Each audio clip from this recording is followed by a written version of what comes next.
কাল রাতে রুটি করেছিলাম আর একটুখানি আটা মাখা আমার বেশি ছিল, আর সেইটা দিয়েই দেখো আমি কত সুন্দর পাস্তা বানিয়েছি। আর সত্যি বলছি, পাস্তাটা এতটাই টেস্টি হয়েছে আর এতটা সুন্দর খেতে হয়েছে যে মনেই হবে না যে এটা আটা দিয়ে বানানো হয়েছে। তোমরা একবার দেখো কতটা জুসি হয়েছে, কতটা সুন্দর হয়েছে। দেখো, দেখলেই লোভ লাগছে না? খেতে কিন্তু অসম হয়েছিল। তো কিভাবে করবে আজকে সেই রেসিপিটাই শেয়ার করব। ওই যে বললাম, রাত্রিবেলা একটু আটা মাখা বেশি ছিল, সেইটা নিয়ে নিলাম একটা বাটির মধ্যে। এর মধ্যে আমি পরিমাণ মতো একটু সুজি দেব, অল্প পরিমাণ, মোটামুটি আমার এক মানে অল্প, আমি 2 চামচ মতো দিয়েছি। 2 চামচ না, আমি টোটাল 3 চামচ মতো দিয়েছি। দিয়ে আমি এই আটাটা মেখে নিচ্ছি। তো একটু নরম, যেহেতু একটু শক্ত ছিল, ফ্রিজের মধ্যে রেখেছিলাম, তো একটু সামান্য জল দিলাম, কারণ সুজিটা দিয়েছি তো সেই জন্যে একটুখানি জল দিতে হবে, কারণ সুজিটাও তো ফুলবে। তো সেই জন্যে সামান্য একটু জল দিয়ে আমি ভালো করে আটাটা মেখে নিলাম। তো আমি দেখো এই সসটা দিয়েছি, তোমরা কিন্তু এখানে টমেটো কেচাপও দিতে পারো। এটা দেওয়ার একটাই কারণ, একটা হচ্ছে কালার আসে, আর 2 নম্বর হচ্ছে আটার যে কালারটা, মানে আটার যে গন্ধটা সেটা চলে যায়। মানে এখানে যে আটা আটা যে গন্ধটা থাকবে, কোনো রকম কোনো সস যদি তোমরা দিয়ে মেখে নাও, তাহলে সেই আটার গন্ধটা আর থাকবে না। তো এটাকে আমি একটু রেস্ট করলাম, মোটামুটি 10 মিনিট মতো রেস্টে রেখেছিলাম। তারপর আমি এটাকে আবারও একটুখানি মেখে নিয়ে আমি ছোট ছোট টুকরো করে নিয়েছি। যেভাবে আমি করেছি তোমরাও এইভাবে করে নিও, বা তোমরা তোমাদের মতো করে করে নিও। এরপরে দেখো এইভাবে ছোট্ট ছোট্ট, মানে লুচির আকারে, লুচি যেরম হয় সেই আকারে তোমাদের বেলে নিতে হবে। আর এরম যদি বাড়িতে একটা পেন্সিল থাকে, তাহলে অবশ্যই কিন্তু তোমরা এই পেন্সিলটা ভালো করে ধুয়ে নেবে, আর এইটা দিয়েই কিন্তু ঘুরিয়ে ঘুরিয়ে তোমরা এইভাবেই কিন্তু এই পাস্তাগুলো বানিয়ে নেবে। তো এটা একটু হালকা করে আলগা করে লাগাবে, দেখবে এরমভাবে খুব স্মুথলি কিন্তু পেন্সিলটা বেরিয়ে যাবে। তো দেখো আমি কিন্তু এইভাবে সমস্ত পাস্তাগুলো বানিয়ে নিয়েছি। এরম লম্বা লম্বা করে আমি বানিয়ে নিয়েছি। এবার তোমরা তোমাদের পরিমাণ মতো বানিয়ে নেবে। আমরা যেহেতু 2 জন খাবো, সেই জন্যে আমরা অল্প পরিমাণ বানিয়েছি। আমি অল্প পরিমাণ বানিয়েছি আর কি। এবার তোমরা সেই বুঝে তোমরা সেইভাবে বানাবে।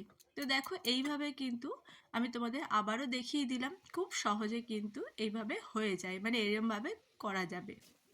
তো দেখো অলরেডি আমার এতগুলো পাস্তা রেডি হয়ে গেছে। এইবারে আমি একটা কড়ার মধ্যে জল ফুটতে দিয়েছি, আর জল যখনই টকবক করে ফুটবে সেখানে আমি পরিমাণ মতো একটু নুন দিয়ে নেব, আর সমস্ত পাস্তাগুলো আমি এইভাবে দিয়ে দেবো। দিয়ে আমি খুব নয় 5 মিনিট মতো একদম হাই ফ্লেমে এটাকে সিদ্ধ করেছি।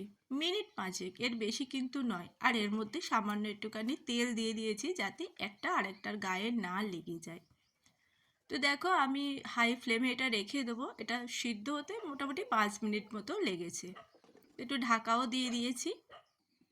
তো আমার কিন্তু সিদ্ধ হয়ে গেছে, দেখো সবকটা কিন্তু ওপরে ভেসে উঠেছে। যখনই দেখবে যে পাস্তাগুলো ওপরে ভেসে উঠবে, তখনই কিন্তু বুঝবে তোমাদের কিন্তু পাস্তা সিদ্ধ হয়ে গেছে।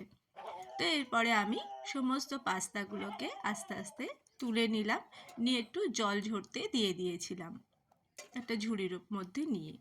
তো দেখো আমি কিন্তু জল ঝরতে দিয়েছি। তো মোটামুটি আমার জল ঝরানো হয়ে গেছে। এর ওপরে আমি আবারও একটু সামান্য সাদা তেল লাগিয়ে নেবো, যাতে একজন একটা আর একটার ওপরে না লেগে যায়। তো এইভাবে আমি একটুখানি তেল লাগিয়ে দিয়েছি। তো এরপরে কি করলাম, আমি এই পাস্তাগুলোকে ছোট্ট ছোট্ট টুকরো করে নিলাম। ঝটপট হয়ে যায় কিন্তু, খুব বেশি টাইম লাগে না। আমি একটা একটা করে দেখাচ্ছি, তোমরা 4-5টা কিন্তু একসঙ্গেই কেটে নিতে পারবে এইভাবে। তো দেখো আমার কিন্তু পাস্তাগুলো সব রেডি হয়ে গেছে। এরপরে আমাকে রান্না করতে হবে সস দিয়ে। তো প্রথমে একটু কড়াই সাদা তেল দিলাম, তারপরে একটু বাটার দিয়ে দিলাম, দিয়ে একটুখানি নাড়িয়ে নিয়ে প্রথমেই দিয়ে দিলাম আমি রসুন কুচি, তারপরে আমি দিয়ে দেব কাঁচা লঙ্কা কুচি, আর তারপরে আমি দিয়ে দেবো পেঁয়াজ কুচি। তো দেখো আমি কাঁচা লঙ্কা কুচি দিয়ে দিয়েছি, আর পেঁয়াজ কুচিও আমি দিয়ে দিয়েছি। দিয়ে ভালো করে আমি কিন্তু এটাকে ভাজছি। এইভাবে তোমরাও ভেজে নেবে যাতে কাঁচা গন্ধটা না থাকে। দেখো আমার কিন্তু রসুন, পেঁয়াজ, কাঁচা লঙ্কা সব কিন্তু ভাজা হয়ে গেছে। এই অবস্থায় আমি একটুখানি ভিনিগার দিয়ে দিলাম, একটু সয়া সস দিয়ে দিলাম, একটু চিলি সস দিয়ে দিলাম, আর একটু বেশি আমি টমেটো সস দিয়ে দিয়েছি, কারণ একটু টক মিষ্টি ভালো লাগে সেই জন্যে একটু ভিনিগারটাও একটু বেশি দিয়েছি আর টমেটো সসটাও একটু বেশি দিয়েছি। তো দেখো, আর একটু কালার আনার জন্যে দিয়েছি কাশ্মীরি লঙ্কার গুঁড়ো, আর দিয়ে দিলাম আমি গোলমরিচ গুঁড়ো। ব্যাস একটুখানি দিয়েছি। আর যে আটা যেটা সিদ্ধ করেছিলাম, মানে যে পাস্তাটা সিদ্ধ করেছিলাম, সেখান থেকে আমি কিছুটা জল কিন্তু রেখে দিয়েছি একটা বাটিতে, সেটাই এখানে আমি একটু একটু করে মেশাবো।